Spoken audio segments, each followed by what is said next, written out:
1조 3천억 원이 걸린 세기의 이혼. 대법원의 판결은 어떻게 날지 이 소식은 임주혜 변호사와 함께 알아보겠습니다. 어서 오세요.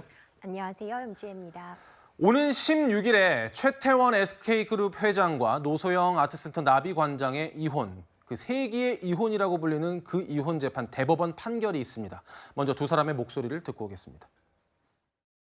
비록 잃어버린 시간과 가정이 되돌릴 수는 없겠지만 이 사건을 계기로 해서 가정의 가치와 사회 정의가 설 수 있는 그런 계기가 되었으면 하는 바람입니다. 재산 분할에 관련돼서 객관적이고 좀 명백한 오류가 발견되었습니다. 부디 대법원의 현명한 판단이 있기를 바라고. 저희가 여러 차례 전해드린 재판이긴 하지만 간단히 좀 정리를 해볼까요? 그동안의 소송 내용을. 그렇습니다. 정말 관심이 집중되고 있는 사안입니다. 1988년 대통령의 장녀와 재벌가의 만남으로 정말 세기의 결혼이라고 불렸었는데요. 일남 2녀를 뒀지만 2015년 최태원 회장이 다른 여성과 사이에 아이가 있다는 사실을 알리면서 이 결혼은 파국으로 치달았습니다. 이혼 조정과 여러 차례 어떤 이혼에 대한 합의 의사가 타진이 있었지만 결렬이 되었고요. 결국 소송으로 가게 됐습니다. 1심과 2심 판단에서 일단 규책 사유가 최태원 회장 쪽에 있다는 부분은 명확하게 정리가 되었는데 결국 문제는 재산 분할이었습니다. 1심에서는 재산 분할이 이제 600억 원 가량 노소영 관장에게 이제 재산 분할이 인정이 됐는데 그 액수 자체도 사실 큰 액수라고 볼 수 있지만 최태원 회장의 전체 재산의 규모에는 상당히 좀 미치지 못하는 부분이어서 사실상 최태원 회장의 승리라고 평가가 됐지만 2심은 달랐습니다.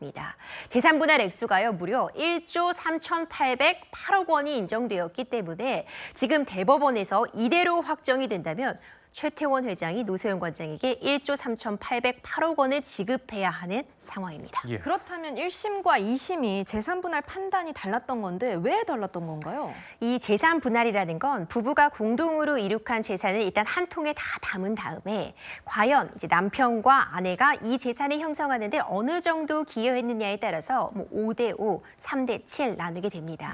그런데 이 사안 같은 경우에는요, 다른 이혼 소송과 다른 점이 이 통 안에 들어가는 그 재산 자체가 워낙 많습니다. 1심에서는 최태원 회장의 재산 중에 가장 큰 부분을 차지하고 있다고 볼 수 있는 SK 주식은 최태원 회장이 원래 갖고 있던 재산이었기 때문에 제외가 되었고요. 기타 예금이나 부동산만 포함이 되었기 때문에 재산 분할이 600억 원가량밖에 인정이 안 됐지만 2심에서는요, 이 통에 모든 재산이 들어갔습니다.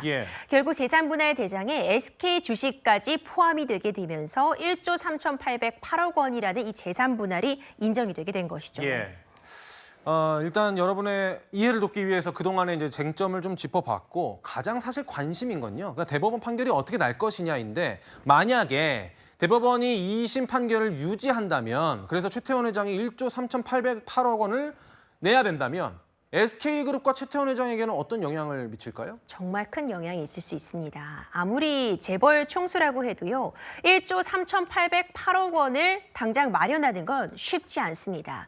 애초에 이 액수가 나오게 된 것도 최태원 회장이 보유하고 있는 SK 주식이 이 재산 분할 대상에 포함이 되어 있었고 이에 대해서 노소영 관장의 기여분을 인정했기 때문에 이 액수가 나왔기 때문이죠.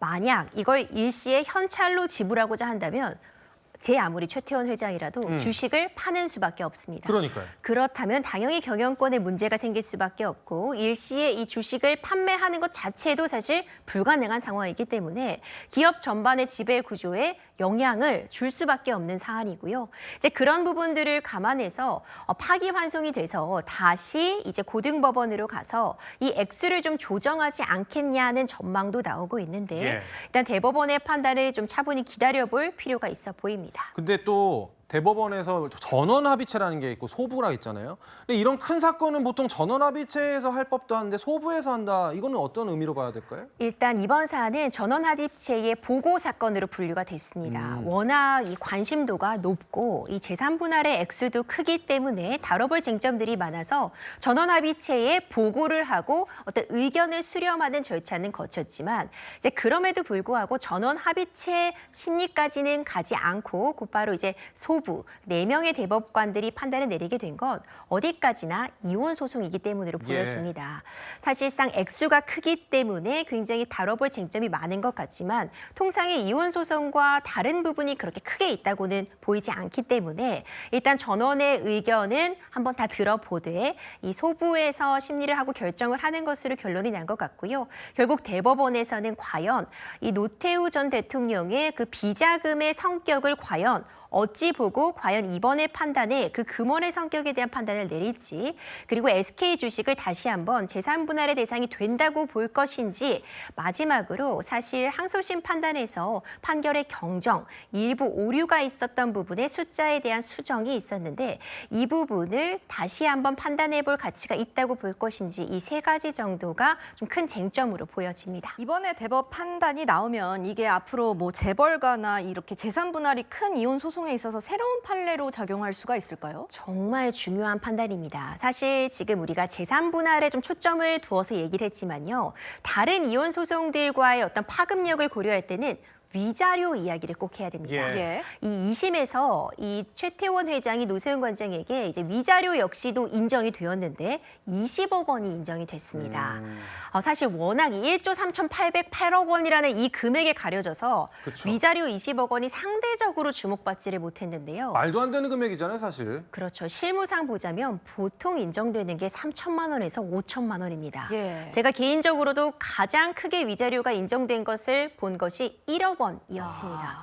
그렇다면 이 위자료라는 것은 사실 재산의 많고 적음이 아니라 얼마나 정신적인 고통을 주었는지가 더 큰 판단 기준이 됐는데, 만약 위자료 20억 원 부분이 그대로 인정이 된다면 앞으로 특히 간통죄가 폐지된 이 시점에서 위자료의 현실화를 이룰 가능성이 매우 높아질 것 같습니다. 그러면요, 변호사님 개인적으로는 대법원 판결 어떻게 될 거라고 보십니까? 예측이 굉장히 어렵습니다. 저희는 이제 뉴스나 단편적으로 전해지는 자료만을 가지고 판단을 해야 되기 때문에 과연 대법원에서는 어느 정도의 자료를 갖고 있는지에 따라 달라질 수 있겠지만, 기본적으로 이 SK 주식이 들어오느냐 아니면 재산분할 대상에서 빠지냐에 따라서 그 액수가요 말도 안 되게 차이가 납니다. 그렇죠. 대법원도 이 부분을 굉장히 고심할 수밖에 없어 보이고요. 결국 과연 이 SK가 성장하는 가운데 노태우 전 대통령의 기여도를 있다고 볼 것인가, 아니면 이것은 최태원 회장과 그 선대 회장에서 이룩한 재산이라고 볼 것인가, 어찌 보자면 구체적이지 않은 부분이라던가 증거가 명확하지 않은 부분일 수 있는데 그 부분을 대법원이 어떻게 보느냐에 따라 결론은 정반대가 나올 수 있습니다. 그러니까 어쩌면 대법원의 판결에 따라 그 과거의 일과 현재의 이 부부관계, 그리고 미래 SK 그 성장 과정까지, 과거, 현재, 미래까지 다 판가름할 수 있는 그런 중요한 판결이 아닐까 싶습니다.